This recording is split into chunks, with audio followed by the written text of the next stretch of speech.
యుద్ధ వీరుని సైనికులం, దేవుని సైనికులం, యుద్ధ వీరుని సైనికులం, పరిశుద్ధ వీరులము, పరలోక పౌరులము, పరిశుద్ధ వీరులము, పరలోక పౌరులము.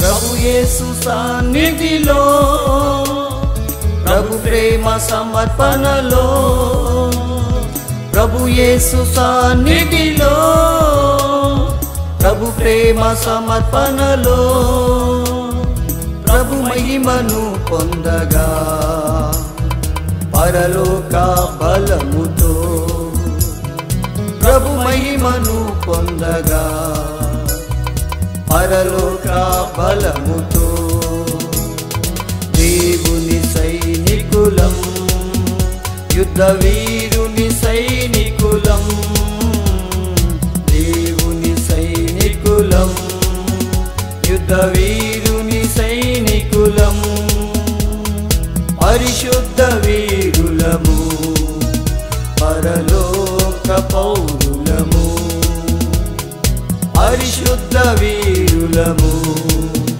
పరలోక పౌరులము.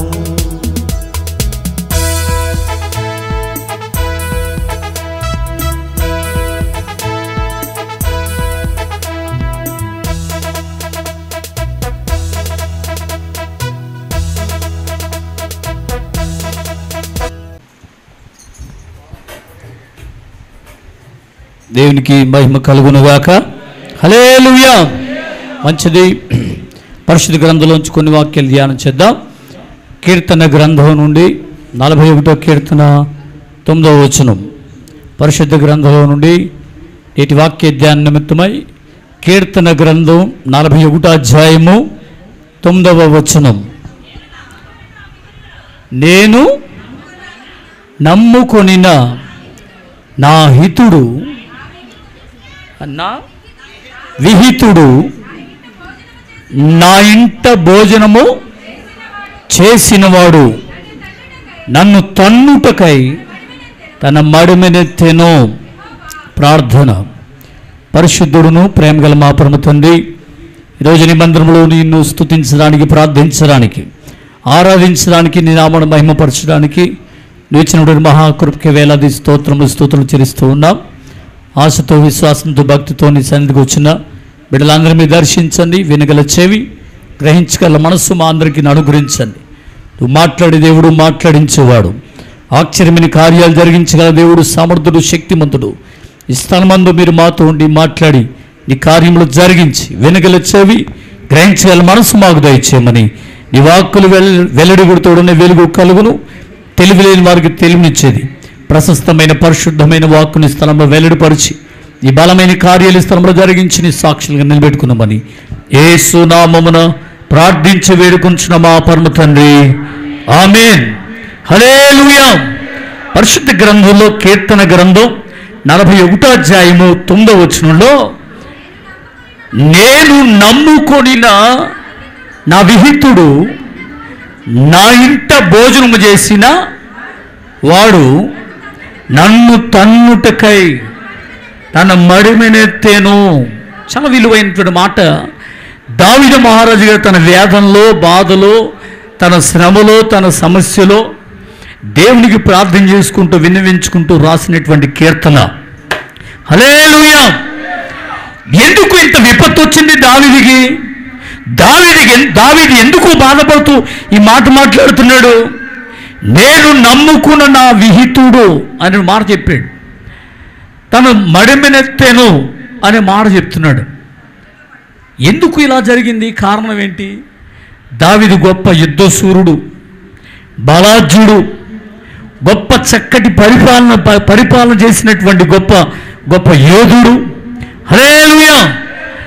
అయితే తిను ఎందుకు ఎవరి గురించి మాట్లాడుతున్నాడు ఈ మాట అనేటువంటి విషయాల గురించి మనం పరిశీలన చేస్తే ఆయన ఎవరండి అనంటే పరిశుద్ధ గ్రంథంలో సమూయేలు గ్రంథం చూద్దాం.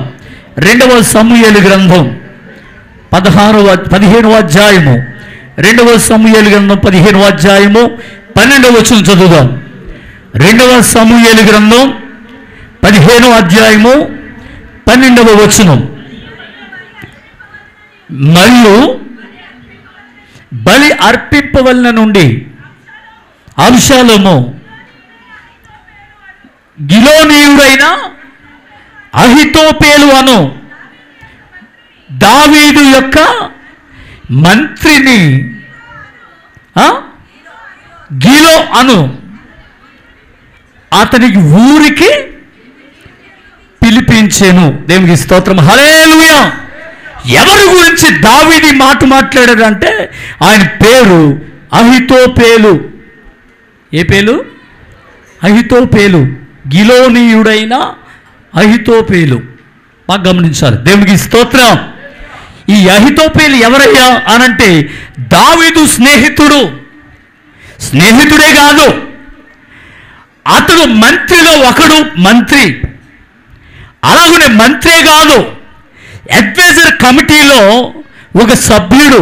ఎవరో ఈ అహితోపేలు. దేవునికి స్తోత్రం. ఈ అహితోపేలు దావీదు కలిస్తే ఎంతటి యుద్ధమైనా అద్భుతంగా విజయం సమకూర్చబడుతుంది. చప్పట్లు కొడుతుంది. హల్లెలూయా.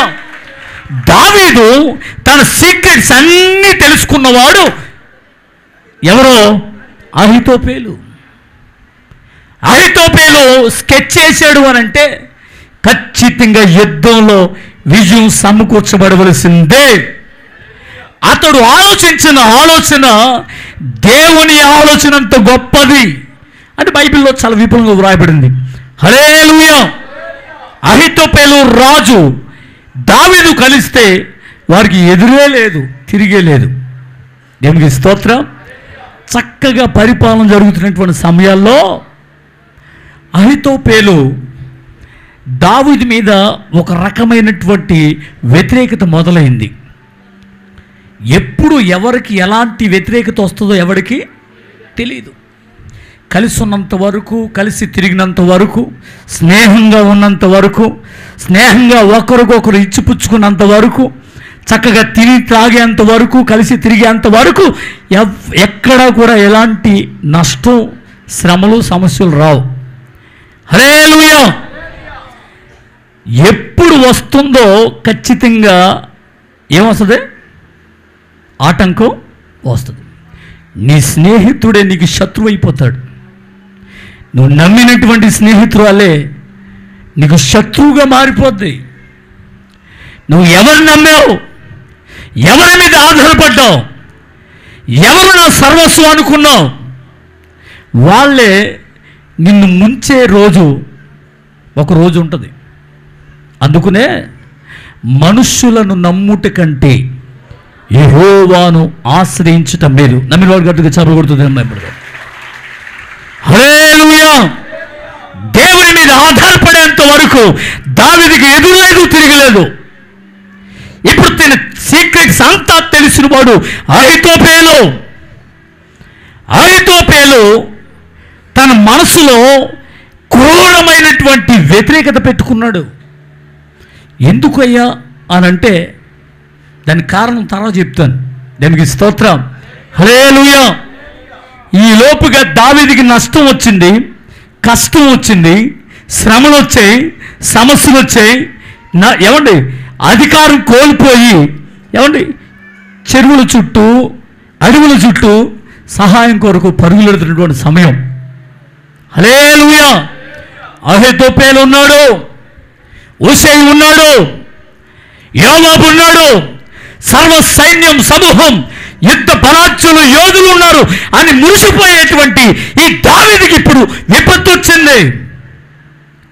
పారిపోతున్నాడు అడవుల్లో. తన సొంత కుమారుడైన అబ్షాలోము చంపడానికి ప్రయత్నాలు చేస్తున్నాడు. యెరూషలేములోంచి అతన్ని ఏం చేస్తున్నాడు? పరుగులెట్టిస్తూ ఉన్నాడు, పారిపోతున్నాడు. ప్రాణం దక్కించుకోవాలని ఆశతో పారిపోతున్నాడు. 15వ అధ్యాయం 30వ వచనం, సమూయేలు గ్రంథం 15వ అధ్యాయము 30వ వచనం. నేను ఎక్కువ చెప్పను, త్వరగా 2 మాటలు చెప్పి నేను ముగించేస్తాను. అయితే దావీదు ఒలీవల కొండ ఎక్కుచు ఏడ్చుచు తల కప్పుకొని పాదరక్షలు లేకుండా కాలినడకన వెళ్ళెను. హల్లెలూయా, హల్లెలూయా. ఈయన ఎవరు? దావీదు మహారాజు, ఇశ్రాయేలు సైన్యాన్ని నడిపించే గొప్ప యోధుడు. ఈ యోధుడికి ఇంత విపత్తు రావడానికి గల కారణం తన సొంత కుమారుడే అధికార దాహం కొరకు తన తండ్రిని చంపాలని ప్రయత్నం చేస్తున్నాడు. ఎంత కష్టం వచ్చి పడింది దావీదుకి! శ్రమ, వేదన, అవమానం, కన్నీరు, పాదరక్ష లేకుండా కన్నీరుతో ఒలీవల కొండ ఎక్కుతూ ప్రార్థన చేస్తున్నాడు. ఒలీవల కొండ మీద దేవుని మందిరం ఉంది. ఇందాక అమ్మగారు చెప్పినట్లుగా, సంటి చెప్పినట్లుగా, ఎక్కలేని ఎత్తైన కొండకు నన్ను ఎక్కించు ప్రభు అని ఒక మాట చెప్పారు కదా. వేదనతో గుండెలు బాదుకుంటూ అతనికి వచ్చిన కష్టాన్ని దేవునికి చెప్పుకుంటూ కన్నీళ్ళు కారుస్తూ ఒలీవ కొండ మీదకి ఎక్కుతున్నాడు దావీదు. ఎందుకు దావీదు ఇంత మనోవేదనకు గురయ్యాడు? కారణం ఏంటంటే, ఈ దావీదు ఆషామాషి అయినవాడు కాదు, గొప్ప బలాఢ్యుడు. కొట్టడం చెప్పగలిగా. యుద్ధం ఎలా వ్యూహపరచాలో గొప్ప జ్ఞానం కలిగిన వాడు, సైన్యాన్ని ఎలా కాపాడుకోవాలో గొప్ప జ్ఞానం కలిగిన వాడు. తన సొంత కుమారుడు తను చంపాలని ప్రయత్నం చేస్తుంటే ఏం చేయాలో తెలియక పారిపోయి, ఏదోలే కోపం మీద ఏదో నమ్మి తిరగబడ్డాడు అనుకుంటే ఒకడు వచ్చి చెప్తున్నాడు తన చెవిలో, అభిషాలోము కుయుక్తులో ఎవరు చేరారు? అహితోపేలు చేరి ఉన్నాడు. దీనికి స్తోత్రం. గుండె పగిలిపోయింది దావీదుకి. తను నమ్మినటువంటి తన సహోదరుడు, తను నమ్మినటువంటి తన స్నేహితుడు ఎవరికి చెప్పుకుంటారమ్మా ఎక్కువ బాధ? చెప్పాలి. సొంత ఇంటోళ్ళ కంటే ఎవరికి చెప్పుకుంటారు? వాళ్ళ కష్టం, కన్నీరు, శ్రమలు, సంతోషం ఎక్కువగా ఫస్ట్ చెప్పుకునేదే ప్రాణ స్నేహితులకు. నేను స్తోత్రం చెప్పరే. హల్లెలూయా. ఉన్నది ఉన్నట్టు మొత్తం అంతా వివరించేస్తారు, అవునా? ఇప్పుడు గుట్టంతా ఎవరి చేతిలో పెట్టినట్టు? అహితోపేలు చేతిలో పెట్టేశాడు. దేవునికి స్తోత్రం. హల్లెలూయా. నేను ఎలాంటినో, నా నడక పడక ఎలాంటిదో, నేను ఎలా ఆలోచన చేస్తానో, ఎలా యుద్ధాన్ని వ్యూహపరుస్తానో అన్నీ ఎరిగిన వాడు ఎవరో? అహితోపేలు. నాకు ఎవరెవరితో కాంటాక్ట్ ఉందో కూడా తెలిసినోడు అహితోపేలు. ఇంతగా నమ్మి అతని యొద్ద ఆలోచన చేస్తూ అతను చెప్పినట్లుగా చేస్తున్నటువంటి ఆ సందర్భంలో ఇప్పుడు అహితోపేలు దావీదును విడిచిపెట్టి తన శత్రువుగా మారిపోయిన కొడుకు దగ్గరికి వెళ్ళిపోయాడు. ఇప్పుడు గుండె పగిలిపోయింది, కన్నీరుగా చేరుస్తున్నాడు.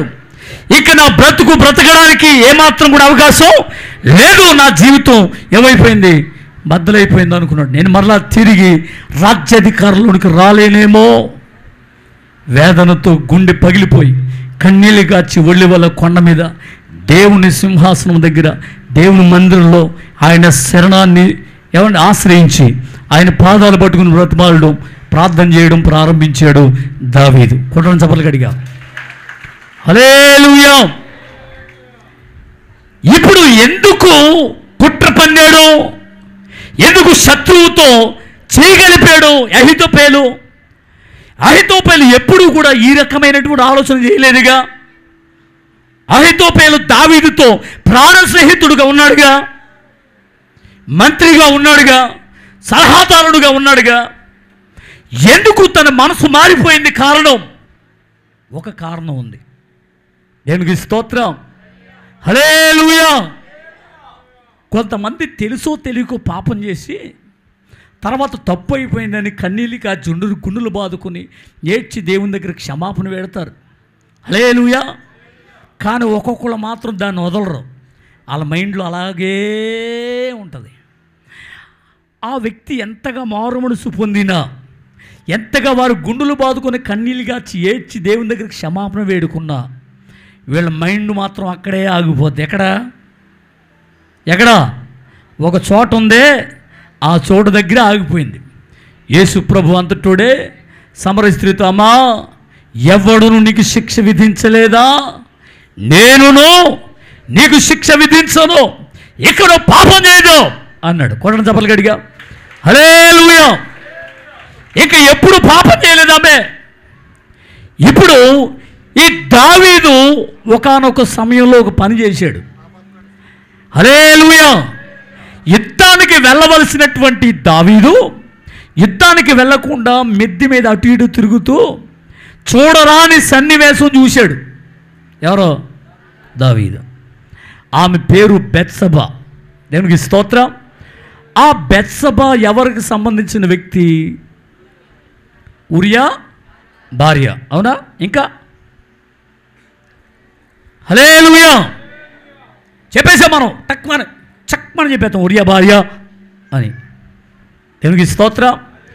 చూద్దాం పరిశుద్ధ గ్రంథం నుంచి సమూయేలు గ్రంథం 23వ అధ్యాయము 34వ వచనం చదవండి ఒకసారి.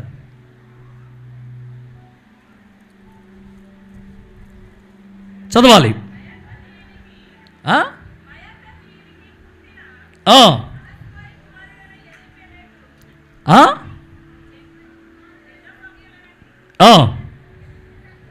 చదవనమ్మా.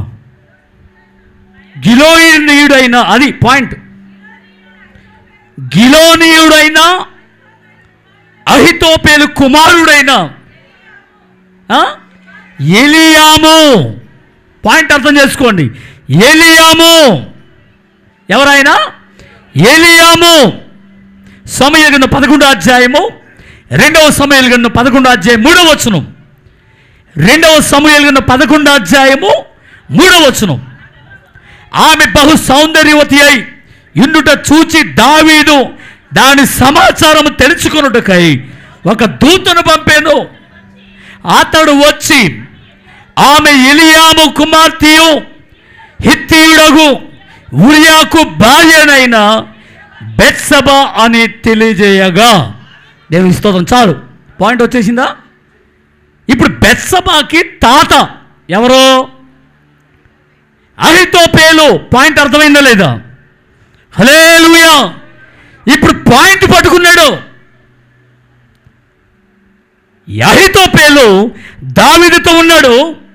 ఈ దావీదుతో ఉన్నటువంటి అహితోపేలు ఒక ఆలోచన చేశాడు.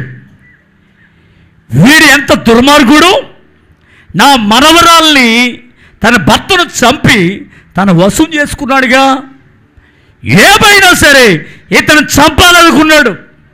దేవునికి స్తోత్రం. హల్లెలూయా. అప్పటి నుంచి ఆలోచన చేస్తున్నాడు. దేవునికి స్తోత్రం. ఎక్కడ దొరకట్లేదు. ఎవరో? దావీదు గారు. ఉపపత్తులు ఉన్నారు కదా, నీవు నీ తండ్రికి విరోధి అని ఈ ప్రజలోని శత్రువులు నీ తండ్రి శత్రువులు తెలుసుకున్నట్లుగా, ప్రజలందరూ నీ తండ్రికి వ్యతిరేకమైన నువ్వు నిన్ను గురించి తెలుసుకునేటట్లుగా నీ తండ్రి ఉపపత్నులతో పొమ్ము అని అన్నాడు.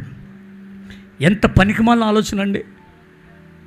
అబషాలోము కొడుకు లాంటి వాడు, అవునా?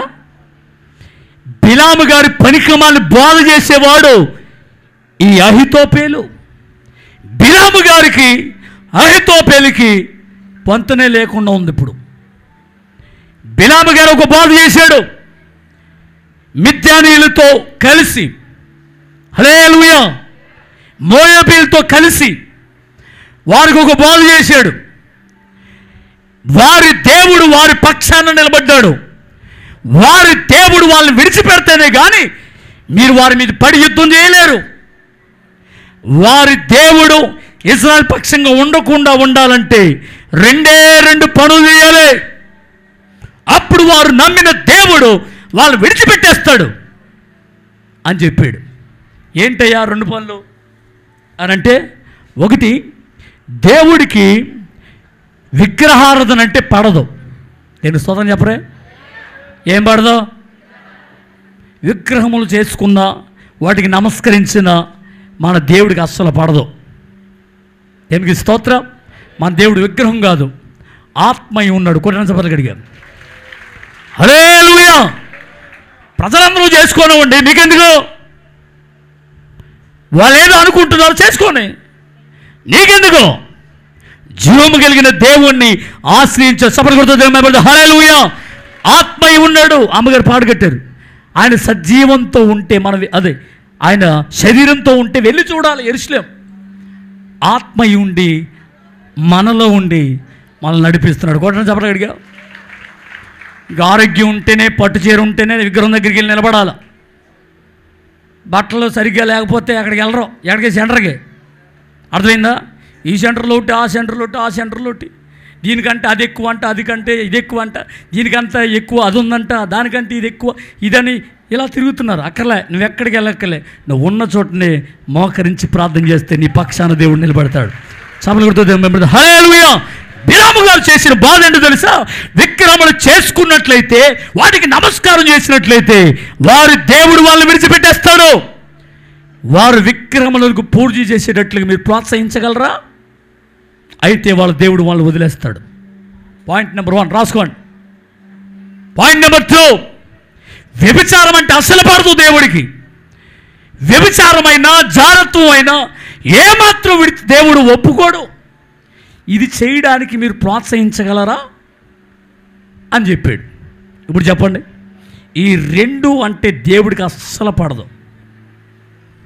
జారత్వం చేసిన, వ్యభిచారం చేసిన వాళ్ళు ఎవరైనా సరే, హల్లెలూయా, బాప్తిజం పొందకపోయినా ఎవరైనా వ్యభిచారం చేస్తే దేవుడు ఏమాత్రమో సహించడు. వాళ్ళని వదిలేస్తాడు, రిజెక్ట్ చేస్తాడు. హల్లెలూయా. ఏమో తెలుసో తెలియకో చేసి ఉండొచ్చు, ఇకనైనా మానేయండి. 2 విగ్రహాధన చేస్తే దేవుడు వాళ్ళని విడిచిపెట్టేస్తాడు. ఈ బోధ చేశాడు బిలాము గారు. అలాగునే వాళ్ళు ఏం చేశారో తెలుసా? వ్యభిచారం చేసేటట్లు ఒక ఆమెను ఇశ్రాయేలులోనికి పంపించారు. మోయాబీ స్త్రీని మిద్యానీలో విగ్రహాలను పట్టుకెళ్ళారు. అక్కడ ఇశ్రాయేలులో పాపం వచ్చింది, దేవుడు వాళ్ళని విడిచిపెట్టేశాడు. గొప్ప తెగులు వచ్చింది. ఎలియాజరు, హల్లెలూయా, మనవుడైనటువంటి ఫినెహాసు ఏమంటే కత్తి చేత పట్టుకుని సూర్యునికి ఎదురుగా పాపం చేసినవాడు చేసినట్టు పొడి చేశాడు. అప్పుడు తెగులు ఆగిపోయింది. సభలు కొడుతుంది. హల్లెలూయా. అక్కడ ఇశ్రాయేలు పరిశుద్ధులయ్యారు, దేవునికి బలి అర్పించారు, వాళ్ళ పాపాన్ని ఒప్పుకున్నారు, దేవుని అడుగుజాడలో నడవ మొదలుపెట్టారు. కొట్టని చెప్పగలిగా. ఇప్పుడు అహితోపేలు కూడా ఇలాంటి బోధ చేస్తున్నాడు. ఇదిగో అబ్షాలోం, నీ తండ్రి ఉపపత్నులతో నువ్వు పోయిన ఎడల అప్పుడు నీ తండ్రి శత్రువులందరూ నీ పక్షాన నిలబడతారు, అప్పుడు నీవే రాజుగా ఉందువు కానీ అని అన్నాడు. ఎంత ఆలోచన అండి ఇది? పనికిమాలిన ఆలోచనే కదా. 1. రెండవ ఆలోచన ఏంటి తెలుసా? ఇదిగో రాజా, 12,000 మంది సైన్యంతో నేను హఠాత్తుగా రాజు మీద పడి నీ తండ్రి అయిన రాజుని చంపేస్తాను, అప్పుడు నీవే రాజువు. సర్వ సైన్యమంతా కూడా, యుద్ధ వీరులు, యుద్ధ సూర్యులందరూ కూడా, రాజు ఎప్పుడైతే మరణించాడో వాళ్ళందరూ నీ దాపుకు వస్తారు, నీవే రాజు అని వాళ్ళు ఏం చేస్తారు? ప్రకటన చేస్తారు అని చెప్పాడు. హల్లెలూయా. ఇది చాలా బాగుంది. ఎవరికి? ఈ 2 ఆలోచన అబ్షాలోముకు బాగుండి, అంతకు ముందు ఒక మాట జరిగింది. ఇతడు ప్రార్థన చేస్తూ ఉండగా ఒకడు వచ్చి చెప్పాడుగా రాజుగారికి, అహితోపేలు చేరి ఉన్నాడని. అతడు ప్రార్థన చేస్తుండగా ఒక ఆలోచన వచ్చింది దావీదుకి. వెంటనే తన స్నేహితుడును ఏమండి మంత్రిలో ఒకడైన హుషియా అనేటువంటి వాడు ఉన్నాడు. హుషియా అన్నవాడు ఒకడున్నాడు. వాడు రాజుగారికి స్నేహితుడు, ప్రాణ స్నేహితుడు. కొట్టడం చెప్పలు గడిగా. రాజుగారికి స్నేహితులు చూడండి. 1 యోనాతాను, 2 అహితోపేలు, 3 హుషే అనేవాడు. ఈ హుషే అన్నవాడు రాజు అంటే ప్రాణం, రాజు అంటే ఎంతో ఇష్టం. ఏమంటే ఇతను మంత్రి, అలాగునే రాజు స్నేహితుడు. ఇతను పిలిచాడు, హుషే ఇలా రా అన్నాడు. వచ్చాడు. వెంటనే అబ్షాలోం దగ్గరికి వెళ్ళిపో, అబ్షాలోంతో ఉండు అని అన్నాడు. అదేంటి రాజా? లేదు, నేను చెప్పినట్లు నువ్వు చేయి. నువ్వు అక్కడికి వెళ్ళి అహీతోపెలు ఆలోచన చెడగొట్టు. అతడు ఏం చెప్పాడో అది అబ్యాతారుకును ఎలియాజరు, ఎవరికి? సాదోకును అబ్యాతారుకి చెప్పు. అతని 2 కుమారులు ఉన్నారు, వారు ఆ మాట నాకు చేరవేస్తారు. అప్పుడు నేను వెంటనే తప్పించుకోవడానికి అనుకూలంగా ఉంటుంది అన్నాడు. దేనికి స్తోత్రం. చూసారా ఏమండి? మంచి రాయిబారంట ఔషధం లాంటి వాడు. కొట్టని చెప్పగలిగా. హల్లెలూయా. చూసారా, ఉషే అన్నవాడు ప్రాణాన్ని పక్కన పెట్టి వెళ్ళిపోయాడు రాజుగారి దగ్గరికి. ఎవరో అబ్షాలోం దగ్గరికి వెళ్ళిపోయాడు. అబ్షాలోం దగ్గరికి వెళ్ళిపోయిన వెంటనే, నువ్వు రాజు స్నేహితుడు కదా, ఎందుకు ఇలా వచ్చావు అతనితో వెళ్లకుండా అని అంటే, నేను నీవాడను, ప్రజలందరూ నిన్ను ఎన్నుకున్నారు, నువ్వే రాజువి, ఇక మీ నాన్నగారితో పనేంటి మాకు అని చెప్పి అతని దగ్గరికి వచ్చాడు. అయితే ఈ అబ్షాలోం అన్నాడు, అహీతోపెలు ఉషై యొక్క ఆలోచన మంచిదని చెప్పి, ఆ అహీతోపెలు ఆలోచన నీ ఆలోచన తీసుకుని నేను యుద్ధానికి వెళ్తానని చెప్పాడు. సరే మంచిది. ఇప్పుడు అహీతోపెలు చెప్పిన ఆలోచన ఉషైకి చెప్తే ఉషై ఏం చేశాడు? అది మంచిది కాదు అని చెప్పాడు. మీరు ఈ చరిత్ర అంతా తెలుసుకోవాలంటే 15, 16, 17 అధ్యాయాలు మీరు చదువుకుంటే ఈ చరిత్ర తెలుస్తుంది. దేవునికి స్తోత్రం. నేను ఎక్కువగా వాక్యం చదివించి టైము ఎదరికి పోయేటట్లు చేయను. హల్లెలూయా. నేను చెప్పేస్తాను, మీరు అర్థం చేసుకోండి అంతే. దేవునికి స్తోత్రం చెప్పండి. హల్లెలూయా. చదువుతారా? 17వ అధ్యాయము 2వ వచనం చదవండి ఒకసారి. 17వ అధ్యాయం 2వ వచనం. నేను అతని మీద పడి అతని బెదిరించిన ఎడల అతని యొద్దనున్న జనులందరూ పారిపోతారు, రాజును మాత్రం హతం చేసి జనులందరినీ నీతో తట్టు త్రిప్పుతానన్నాడు. దేనికి స్తోత్రం. ఆ మాట విన్న తర్వాత బాగానే ఉంది, నువ్వు బాగానే చెప్పావు, చాలా అద్భుతం, అమోఘం, ఇంకా దానికి మించింది ఏముంటుంది, 12,000 మందిని యుద్ధానికి వెళ్తానన్నావు, రాజుని చంపేస్తా, రాజును మాత్రమే చంపేస్తా, ఆ సైన్యమంతా కూడా నీతో తిరుగుతానని చెప్పాడుగా. ఇంకెక్కడలేని ఆనందం వచ్చేసింది అబ్షాలోంకి. తర్వాత ఉషైని పిలిచాడు, నీ ఆలోచన ఏంటో చెప్పు అన్నాడు. ఆ ఆలోచన అహీతోపెలు చెప్పిన ఆలోచన మంచిది కాదు అని అతని ఆలోచన కొట్టివేసి సైన్య సమూహంతో వెళ్దామని చెప్పాడు. దేనికి స్తోత్రం.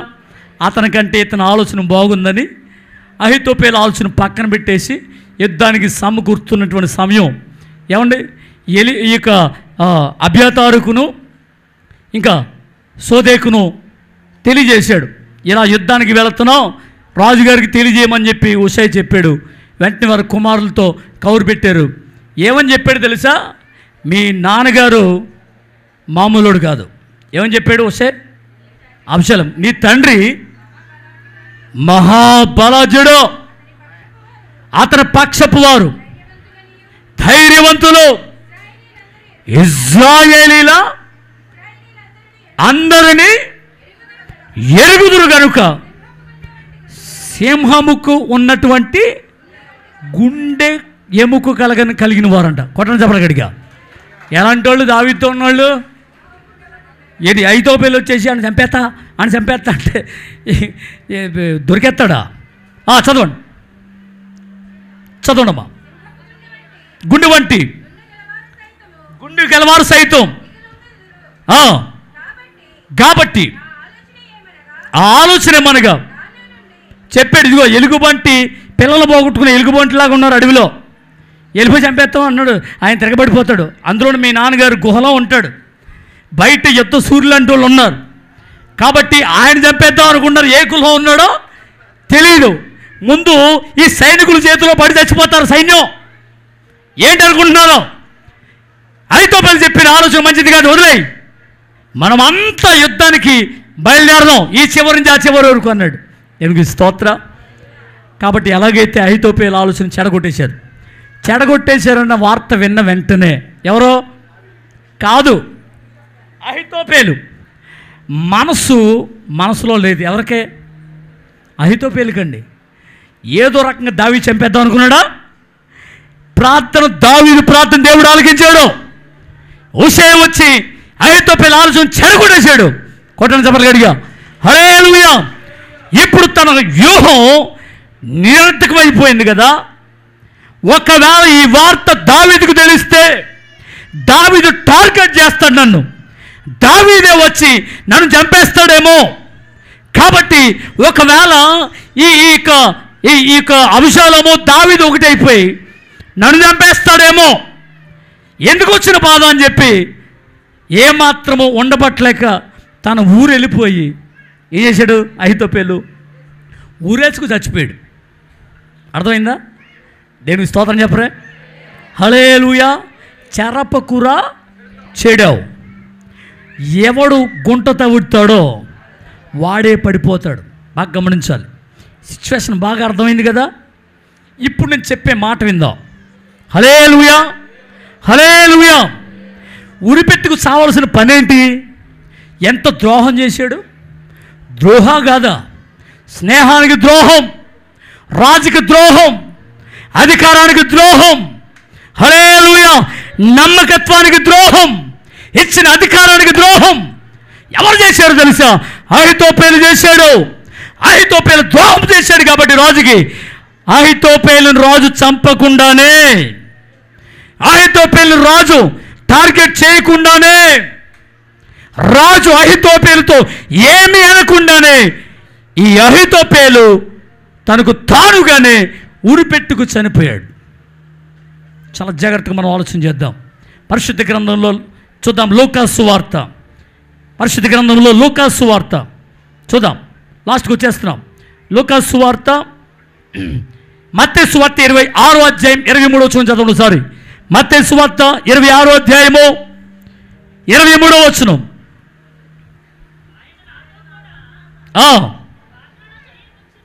యేసు ప్రభు ఒకసారి చెప్తున్నాడండి. ఇప్పుడు 2023 సంవత్సరాల క్రితం కన్యమరి గర్భమును కుమారునికి జన్మించి 33 సంవత్సరాలు ఈ లోకంలో జీవించాడు. ఆయన జీవిస్తూ 12 మంది శిష్యులు ఏర్పాటు చేసుకున్నాడు. ఆ 12 మంది శిష్యుల్ని ఆయన అప్పగింపబడే ముందు ఓ మాట చెప్తున్నాడు. ఒక రొట్టె విరిచి వారితో మాట్లాడుతున్నాడు. ఆయన చెప్తున్నాడు, నాతో కూడా పాత్రలో చెయ్యి ముంచిన వాడెవడో వాడే నన్ను అప్పగించువాడు. చెప్పడా లేదా? చెప్పేసిదా? తెలీదా దేవునికి? తన శత్రువుతో చేయగలిపాడు అహీతోపెలు. అలాగనే శత్రువులైనటువంటి యాజకులతో, తను చంపాలని ఎదురు చూస్తున్నటువంటి సైనికులతో, తన్ని చంపాలని ఆశతో ఎదురు చూస్తున్నటువంటి సాతానుతో చేయగలిపాడు. ఎవరో? ఆయన పేరు ఇస్కరియోతు యూదా. అహీతోపెలుకి ఇస్కరియోతు యూదాకి దగ్గర సంబంధాలు ఉన్నాయి. బాగా గమనించాలా. ద్రోహం చేసేవాళ్ళు లేకపోలేదు నేటి కాలంలో. నువ్వు చేసే వ్యాపారంలో అయినా, నువ్వు చేసే ఉద్యోగంలో అయినా, నువ్వు ఉన్నటువంటి స్థలంలో అయినా, నీ నిజ జీవితంలో అయినా, నీ స్నేహితుల రూపంలోనో, నీ బంధువుల రూపంలోనో ఎప్పుడో నీకు అన్యాయం తలపెట్టేవారు తారసపడక మానరు. యేసు ప్రభు జీవితంలో జరిగిందిగా, దావీదు జీవితంలో జరిగిందిగా. అందుకనే సాతాను కుయుక్తి ఏంటో, సాతాను తంత్రాలు ఏంటో ఒక్కసారి పరిశీలన చేసుకుని నీ బ్రతుకుని సరి చేసుకుంటే నీ జీవితం సార్థకం అవుతుంది అని ప్రభు పేడ తెలియజేస్తున్నా. చప్పలు కొడుతూ దేవుని మహిమపడదాం. హల్లెలూయా. నీకు ముఖ్య స్నేహితుడు ఒక్కడే, ఆయనే నేను నమ్మి ఆరాధించే యేసు ప్రభు వారు. చప్పలు కొడుతూ దేవుని మహిమపడదాం. హల్లెలూయా. ఆయన ప్రాణ స్నేహితుడు. నీ కొరకు ఆయన తన విలువైన రక్తాన్ని చిందించాడు. యేసు ప్రభు ఇస్కరియోతు యూదాను ప్రేమించినట్లుగా మరి ఎవరును ప్రేమించలేదు. ఇస్కరియోతు యూదా ఒక ఏమండి డబ్బు మీద ఆశ కలిగిన వాడే. ఆ డబ్బు కోసమే యేసును వెంబడిస్తున్నాడు. అతను బుద్ధి తెలుసుకున్న యేసు డబ్బు సంచి ఇస్కరియోతు యూదా చేతిలో పెట్టాడు. తినరా, తాగా, నీ ఇష్టం, హ్యాపీగా ఉండవు అని అన్నాడు. ఇది చాలక యేసును అప్పగిస్తే నాకేదో దొరుకుద్ది అనుకున్నాడు. హల్లెలూయా, హల్లెలూయా. అందుకనే సత్యమును అమ్మివేయక దానిని కొని నీ యొద్ద ఉంచుకో. శత్రువులతో ఏం చేశాడు? చేతులు కలిపాడు. కలిపడలేదా? యేసు అప్పగింపబడే రాత్రి ఆయన ఒక మేడగదిలో కూర్చొని రొట్టె విరుస్తూ చెప్తున్నాడు, ఈ నన్ను అప్పగించువాని చెయ్యి నాతో కూడా ఈ బల్ల మీద ఉంది అన్నాడు. బయటవాడు నన్ను అప్పగించాడు, నాతో కూడా నా బల్ల మీద కూర్చున్నవాడే అన్నాడు. ఒకవేళ నీవు క్రీస్తును అప్పగించే దారిలో ఉన్నావా? లోకానికి పాపానికి ఏమండి, లోకం పాపానికి అవకాశం ఇచ్చే విధంగా నువ్వు బ్రతుకుతున్నావా? అయితే నువ్వు అప్పగించే స్థితిలో ఉన్నట్లే. ఇకనైనా మారుమనసు పొంది నేను క్రీస్తును అప్పగించను ప్రభు, నేను క్రీస్తును కలిగి ఉంటాను, ఆయన అడుగుజాడలో నడుస్తాననేటువంటి తీర్మానానికి రావాలి. చప్పలు కొడుతూ దేన్ని భయపడదాం. ఇస్కరియోతు యోధ యేసును అప్పగించాడు. అప్పగించి ప్రధాన యాజకుల దగ్గరికి వెళ్ళాడు. క్రీస్తు కావాలని మీరు అనుకుంటున్నారు కదా, ఆయన అప్పగిస్తే నాకు ఎంత ఇస్తారన్నాడు. బేరం కుదుర్చుకున్నాడు. 30 వెండి నాణాలకి బేరాన్ని కుదుర్చుకున్నాడు. యేసును అప్పగించాడు. దేవుడికి స్తోత్రం. చూసారా, రాజులకు రాజు ప్రభులకు ప్రభు అయిన యేసును చంపాలని కుట్రలో చేరి ఉన్నాడు ఇస్కరియోతు యోధ. అహితోపేలు రాజులకు రాజు ప్రభులకు ప్రభు అయిన దావీదుని అప్పగించాలని తన శత్రువైన అబ్షాలోముతో చేయగలిపాడు. దావీదు ఇశ్రాయేలు కోసం ప్రాణం పెట్టడానికి వచ్చాడు. గొల్యాతును సైతం లెక్క చేయకుండా, సింహాన్ని సైతం లెక్క చేయకుండా, ఏమన్నా ఎలుగుబంటిని సైతం లెక్క చేయకుండా తన వారైనటువంటి ఇశ్రాయేలుని, తన వారైనటువంటి గొర్రెల్ని కాపాడుకోవడం కొరకు వారి ప్రాణాన్ని, తన ప్రాణాన్ని సైతం లెక్క చేయకుండా ముందుకు వచ్చిన వాడు దావీదు. చపలు కొడుతుంది మేము పడదాం. హల్లెలూయా. యేసు ప్రభు ఎందుకు వచ్చాడో ఈ లోకానికి తెలుసా? నువ్వు పాప శాపంలోనికి వెళ్ళిపోకుండా, నరకాగ్ని గుండంలోనికి వెళ్ళిపోకుండా నీ ప్రాణాన్ని, నీ ఆత్మను కాపాడడానికి పరమును విడిచి లోకానికి వచ్చాడు. నువ్వు సాతాను కబంధాస్థంలో ఉండడం యేసయ్యకు ఇష్టం లేదు. నువ్వు నరకానికి వెళ్ళిపోవడం యేసయ్యకు ఇష్టం లేదు. నీవు నరకము నుండి తప్పించబడాలని నీ కొరకు విలువైన రక్తాన్ని చిందించడానికి తను ఒక్కడే నీ కొరకు వచ్చాడు. చప్పలు కొడుతూ మేము పడదాం. హల్లెలూయా. అంత గొప్పవాడైన ప్రభువుని అప్పగించాలి అని ఎందుకు మనసు వచ్చింది ఇస్కరియోతు యోధాకి? ధనాశ.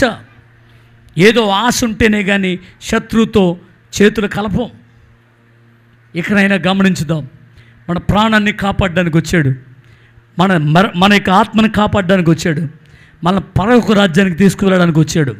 కాబట్టి మన శత్రువైన, ప్రభువుకు శత్రువైన సాతానుతో చేయి కలపకుండా, వాడు చేసిన కుట్రలో నీ చేతులు కలపకుండా నిన్ను నువ్వు కాపాడుకుంటే శ్రమ నుండి తప్పించబడతావు. చప్పలు కొడుతూ మేము పెడదాం. హల్లెలూయా, హల్లెలూయా. హామాను చంపాలనుకున్న మర్దూకైని చంపాలనుకున్నాడు, కానీ అతడే ఉరుకమ్మ మీద బలి అయిపోయాడు. ప్రియులారా, దేవునికి వ్యతిరేకంగా నువ్వు స్వభావం కలిగి నడిచినట్లయితే ఇకనైనా మారు మనసు పొంది ఏమంటే మన కొరకు పరమని విడిచి లోకానికి వచ్చిన ప్రభు అడుగుజాడలో నడుస్తూ ఆయనకు మహిమ తెచ్చే సంఘంగా, ఆయనకి ఘనత తెచ్చేటువంటి పాత్రలుగా మనం సిద్ధపడాలని ప్రభు తెలియజేస్తూ ఉన్నాం. దేవునికి స్తోత్రం. కాబట్టి అహితోపేలు వలె, ఇస్కరియోతు యోధ వలె మీరు మారొద్దు. వాక్యానికి అనుగుణంగా మీ జీవితాలు సరిచేసుకోండి. ప్రభు అయిన యేసుని మీ సొంత రక్షకునిగా అంగీకరించండి. ఖచ్చితంగా ఆయన ఇచ్చే రాజ్యానికి దేవుడు మిమ్మల్ని హక్కుదారులుగా చేస్తాడు. రాజులైన యాజకు సమూహంగా, దేవుని సొత్తైన జనాంగంగా రాజ్య సింహాసనం మీద పీఠాన్ని ఎక్కించి కిరీటాన్ని దేవుడు నీకు ఇస్తాడు. చప్పలు కొడుతూ హల్లెలూయా. ఒకవేళ అహితోపేలు కిరీటం కావాలనుకున్నాడేమో, ఒకవేళ ఇస్కరియోతు యోధ కిరీటం కావాలనుకున్నారేమో, కానీ వారికి దక్కని కిరీటం దేవుడు నీకు ఇస్తాను అన్నాడు. ఆయన ఖచ్చితంగా నీకు ఇవ్వడానికి సిద్ధంగా ఉన్నాడు. అట్టి కృప దేవుడు అనుగ్రహించి నడిపించునుగాక. ఆమేన్. మోకరించుదాం, ప్రార్థన చేద్దాం. అందరూ కూడా కళ్ళు మూసుకుందాం. హల్లెలూయా, హల్లెలూయా, హల్లెలూయా, హల్లెలూయా. అహితోపేలు వంటి వారు, ఇస్కరియోతు యోధ లాంటి వాళ్ళు నీవున్నటువంటి ప్రాంతంలో, నీవున్నటువంటి స్థలంలో, నీవున్నటువంటి సమాజంలో లేకపోలేదు. గమనించావా? చూడు, ఎక్కడైనా నీకు విరోధంగా అనేక రకాలైనటువంటి ఆలోచనలు నీకు వ్యతిరేకంగా లేస్తున్నాయి. అహితోపేలు లాంటి ఆలోచన చేసేవాళ్ళు అనేకులుగా ఉన్నారు. నీ బంధువే కావచ్చు, నీ స్నేహితుడే కావచ్చు, అధికారులే కావచ్చు. ఎంతమంది నీకు వ్యతిరేకంగా నిలబడి నీ మీద కుట్ర పన్నాలని, ద్రోహం చేయాలని రకరకాల ఆలోచనలు. నేను నమ్మిన నా విహితుడు అని ప్రభు చెప్తున్నాడు. నీ ప్రాణ స్నేహితులే నీ ప్రాణాన్ని తీయాలని వాళ్ళు పొంచి ఉన్నారు. ఇకనైనా గమనించి, ఇకనైనా సాతాను కబంధస్థల్లో ఉన్నానని గమనించి నీ ప్రాణాన్ని కాపాడుకోవడానికి అడుగులు వేయి. నీవు దేవుడికి సొత్తైన జనాంగం, ఆయన చేతిలో ఉండాలని, ఆయనకి పనికొచ్చే పాత్రలాగా ఉండాలని తీర్మానం చేసుకో. ఈరోజు ఒకవేళ అహితోపేలు వలె తిరుగుబడుతున్నావా? ఒకవేళ ఇస్కరియోతు యూదా వల్ల దేవునికి వ్యతిరేకంగా తిరుగుబాటు చేస్తున్నావా? ఇస్కరియోతు యూదా ఉరిపెట్టుకు చచ్చిపోయాడు. హామాను ఉరిదీయబడ్డాడు. అహితోపేలు ఉరిపెట్టుకు చనిపోయాడు. మొట్టమొదటిగా బైబిల్ గ్రంథంలో ఉరిపెట్టుకు చనిపోయిన వాడు అహితోపేలు. అలాంటి వారు సంఘంలో ఉండకూడదని హృదయపూర్వకంగా మనపూర్వకంగా ప్రార్థన చేద్దాం. హల్లెలూయా, స్తోత్రం స్తోత్రం స్తోత్రం స్తోత్రం. అందరూ కూడా విశ్వాసంతో ప్రభువుని స్తుతించుదాం. హల్లెలూయా హల్లెలూయా హల్లెలూయా హల్లెలూయా, స్తోత్రం స్తోత్రం స్తోత్రం. విశ్వాసంతో ప్రభువుని స్తుతించుదాం. అందరూ కూడా మోకరించుదాం. హృదయపూర్వకంగా ప్రభువుని స్తుతించుదాం. హల్లెలూయా హల్లెలూయా హల్లెలూయా హల్లెలూయా, స్తోత్రం స్తోత్రం. నిన్నే నమ్ముకున్నానయ్యా, నన్ను ఇడిపోబోకయ్యా. నిన్నే నమ్ముకున్నానయ్యా, నన్ను ఇడిపోబోకయ్యా. నీవు లేక నేను బ్రతుకలేనయ్యా, నీవు లేక నేను. నీవుంటే నాకు, అవును ప్రభా, నీవుంటే నాకు చాలు యేసయ్యా. నిన్నే పాడదాం. అవునయ్యా, నన్ను వీడిపోబోకయ్యా. మరల పడదాం. నిన్నే నేను నిన్ను నమ్ముకున్నాను ప్రభువా, నువ్వు వీడిపోబోకయ్యా. లోడి చప్పట్లు కొడుతూ పాడదాం. ప్రభువుని నమ్ముకున్నాం, ఆయన మనం విడిచిపెట్టేవాడు కాదు. శత్రువులు మన మీద పొంచి ఉన్నా, వ్యాధులు మన మీద పొంచి ఉన్నా, నీకు వ్యతిరేకమైన కార్యకలాపాలు ఎదురవుతున్నా, దేవుడిని పక్షాన ఉన్నాడు. నువ్వెందుకు భయపడాలి? ఆయన పక్షంగా ఉండగా నీకు విరోధం లేడు.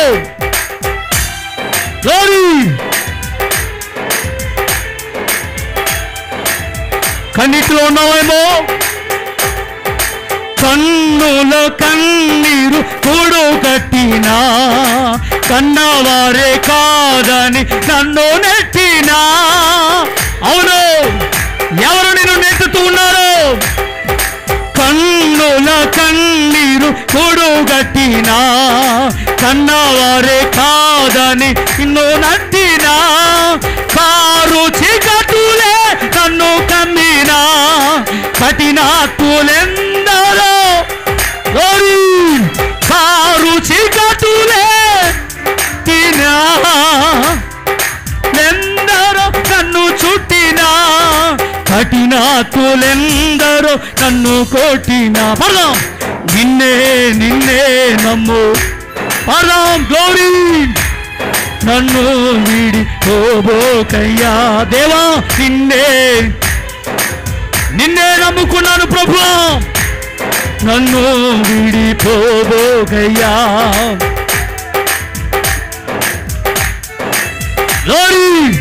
చేయని నేరము అంటగట్టినా, చేతకాని వాడునని చేదరించుకున్నా, చీకు చింతలే నన్ను చుట్టినా, చెలిమే చితికి నన్ను చేర్చినా. నిన్నే నమ్ముకున్నాను ప్రభువా, నన్ను విడిచిపెట్టవు, నన్ను విడవవు. ఏమితో మాట్లాడుచూపడదాం.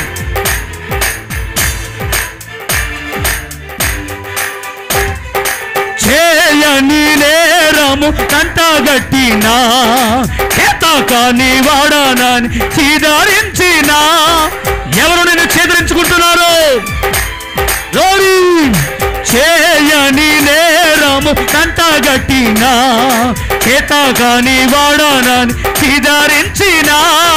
చీకు చింతలే నన్ను చుట్టినా చెలిమే నిన్ను చీకు చింతలే నన్ను చుట్టినా చెలిమే చితికి నన్ను చేర్చినా.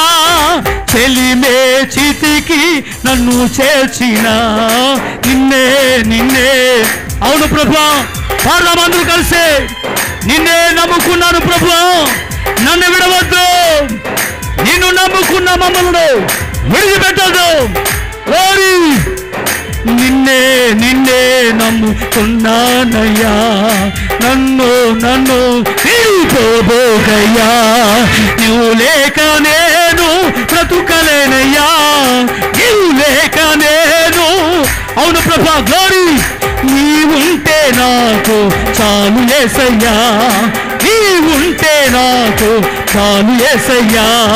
నిన్నే నిన్నే నమ్ముకున్నానయ్యా, నన్ను నన్ను విడిపోబోకయ్యా. మనమున్నాం. నిన్నే నిన్నే స్తోత్రం. నన్ను నన్ను విడిపోబోకయ్యా. కన్నుల కన్నీలు గుడు కట్టినా కన్నవాడే కాదని కన్ను నెట్టినా. కన్నుల కన్నీరు గుడు కన్నవాడే కాదని కన్ను నెట్టినా. కారు చీకటులే కన్ను కమ్మినా కఠినప్పులెందరో. కారు చీకటులే కన్ను తినా కఠినప్పులెందరో కన్ను కొట్టినా. కఠినాత్ములెందరో కన్ను కొట్టినా. నిన్నే నిన్నే యేసయ్యా, నిన్నే నమ్మితిని. నిన్నే నిన్నే నమ్ముకున్నానయ్యా, నన్ను నన్ను విడి. నిన్నే నిన్నే నమ్ముకున్నానయ్యా, నన్ను నన్ను విడిపోబోకయ్యా. చేయని నేరము కంటగట్టినా చేత కాని వాడినని ధరించినా. చేయని నేరము చేత కాని వాడనని చీకు చింతలే నన్ను చుట్టినా చెలిమే చితికి నన్ను. చీకు చింతలే నన్ను చుట్టినా చెలిమే చితికి. చెలిమే చితికి నన్ను చేర్చిన. నిన్నే నిన్నే నమ్ముకున్నానయ్యా, నన్ను నన్ను విడిపోబోకయ్యా. నిన్నే నిన్నే నమ్ముకున్నానయ్యా, నన్ను నన్ను విడిపోబోకయ్యా. నీవు లేక నేను బ్రతుకలేనయ్యా, నీవు లేక నేను బ్రతుకలేనయ్యా. నీవు ఉంటే నాకు చాలు యేసయ్యా, నీవు ఉంటే నాకు చాలు యేసయ్యా. నిన్నే నిన్నే నమ్ముకున్నానయ్యా, నన్ను నన్ను స్తోత్రం. నిన్నే నిన్నే నమ్ముకున్నానయ్యా, నన్ను నన్ను యేసు. నిన్నే నమ్ముకున్నానయ్యా, నిన్నే నిన్నే నమ్ము. నిన్నే నిన్నే నమ్ము. ఆమేన్. నిన్నే నిన్నే నమ్ముకున్నానయ్యా, నన్ను నన్ను విడిపోబోకయ్యా, నన్ను నన్ను విడిపోబోకయ్యా. హల్లెలూయా హల్లెలూయా హల్లెలూయా హల్లెలూయా. నిన్నే నిన్నే నమ్ముకున్నానయ్యా, నన్ను నన్ను విడిపోబోకయ్యా. నీవు లేక నేను బ్రతుకలేనయ్యా, నీవుంటే నాకు చాలు యేసయ్యా. అవును, యెహోవా యందు నమ్మిక ఉంచువాడు కదలక నిత్యము నిలుచు సియోను కొండ వలె ఉండును. నువ్వు నమ్మవలసింది సజీవుడైన ప్రభువునే. నీకు ముఖ్య స్నేహితుడు ప్రభువే, నీ ఆధారభూతుడు ప్రభువే. ఆయన మీద ఆనుకుంటే ఎంత మాత్రము నిన్ను విడిచిపెట్టడు. దావీదు ప్రభువును ఆశ్రయించాడు. ఒలీవల కొండ మీద దేవుని మందిరం వైపు అడుగులు వేసుకుంటూ కొండ ఎక్కుతున్నాడు. నేను ఎక్కలేని ఎత్తైన కొండకు నన్ను ఎక్కించు ప్రభువా అని కన్నీళ్లు గారుస్తూ, నెత్తి మీద చెంగు వేసుకుంటూ, కన్నీళ్లు కార్చుకుంటూ, సహాయం నీవే, కొండల తట్టు నా కన్నులు ఎత్తుచున్నాను, నాకు సహాయం ఎక్కడ నుండి వచ్చును. ఆ దావీదు మహారాజు వేదనతో ప్రార్థన చేస్తున్నాడు. నన్ను బాధించి శత్రువులు ఎంతో విస్తరించి ఉన్నారు, నా మీదకి లేచివారు అనేకులుగా ఉన్నారు. దేవుని వలన అతనికి రక్షణ ఏమీ దొరకదని నన్ను గూర్చి చెప్పుకునేవారు అనేకులు. అయినా నా తల ఎత్తువాడు నీవే, నా నిందను తొలగించువాడు నీవే, నీవే నా కేడము, నా డాలునై ఉన్నావు అని విశ్వాసంతో ప్రార్థన చేశాడు దావీదు. దావీదు మరణ ఆలకించావు. దేవుని వలన అతనికి రక్షణ ఏమీ దొరకదని హేళన చేసిన వారు సైతం, షిమి సైతం సిగ్గుపడేటట్లుగా, అనేక మంది సిగ్గుపడేటట్లుగా దావీదు మరలా తీసుకొచ్చి రాజ్య సింహాసనం ఎక్కించావు. నా నిందను నాట్యంగా మార్చగలిగిన వాడు, నా కన్నిటిని నాట్యంగా మార్చగలిగిన వాడు నీవే అని విశ్వాసంతో ఆనుకున్నాడు. నీ మీద మరలా తీసుకొచ్చి రాజ్య సింహాసనం ఎక్కించి కిరీటమిచ్చి పాలించమని చెప్పావు. ఏలికలు ఏకీవించి ఆలోచన చేస్తున్నారు, భూరాజులు ఏకీవించి ఆలోచన చేస్తూ ఉన్నారు. ఆకాశమందు ఆసీనుడు వాడు నవ్వుచున్నాడు, భూమిని తల్ల క్రిందలుగా చేయవాడు ఆయనే అని వాక్యం నెరవేర్చబడినట్లుగా యేసు ప్రభువుకు వ్యతిరేకంగా లేచిన ప్రతి కార్యాన్ని లయపరిచి ఇస్కరియోతు యూదా యేసును అప్పగించిన దేవుడైన మరలా మృతుల్లోని మరలా తిరిగి లేపాడు. ఆయన రాజ్య సింహాసనం మీద ఆసీనుడే ఉన్నాడు. నేడో రేపు ఆయన రాబోతున్నాడు. నీకు కిరీటం మరలా ఇవ్వాలి అని ఆశతో ఆయన రావడానికి సిద్ధంగా ఉన్నాడు. నువ్వు పాపములో లోకములో ఉండక క్రీస్తు అడుగుజాడలు నడిచే విధంగా నువ్వు మార్చబడినట్లయితే నీకు ప్రశస్తమైన వస్త్రాన్ని తొడిగించి ఆయన సింహాసనం కూర్చోబెట్టి ఉంగరాన్ని తొడిగించి కిరీటం పెట్టి రాజులని యాజకు సమూహంగా ఆయన సొత్తైన జనాంగంగా నేను చేయబోతున్నాడు. నువ్వు పాపంతో సాతానుతో ఏమాత్రము సంబంధం పెట్టుకోకుండా వాక్యానికి అనుగుణమైనటువంటి జీవితాన్ని మార్చుకున్నట్లయితే నీ జీవితాన్ని సార్థకంగా చేస్తానని ప్రభు చెప్తున్నాడు. ఈరోజు దేవా నీ సందులో తీర్మానం చేసుకున్న ప్రతి బిడ్డతో మీరు మాట్లాడినందుకు వందనాలు. వారికి కష్టాలు, నష్టాలు, వ్యాధి బాధలు, శ్రమలు, ఇరుకులు, ఇబ్బందులు, అసమాధానం యేసు నామములో తొలగిపోవునుగాక. బంధకాల నుంచి విడుదల కలిగించండి. వారి మనస్సు నీ మీద ఆనుకొని ఉండగా వారిని బంధకాల నుంచి విడుదల కలిగించి బలమైన కార్యాలు జరిగించమని యేసు నామమున ప్రార్థించి వేడుకొంచున్న మా పరమ తండ్రి. ఆమేన్, ఆమేన్, ఆమేన్. అందరికీ వందనాలు.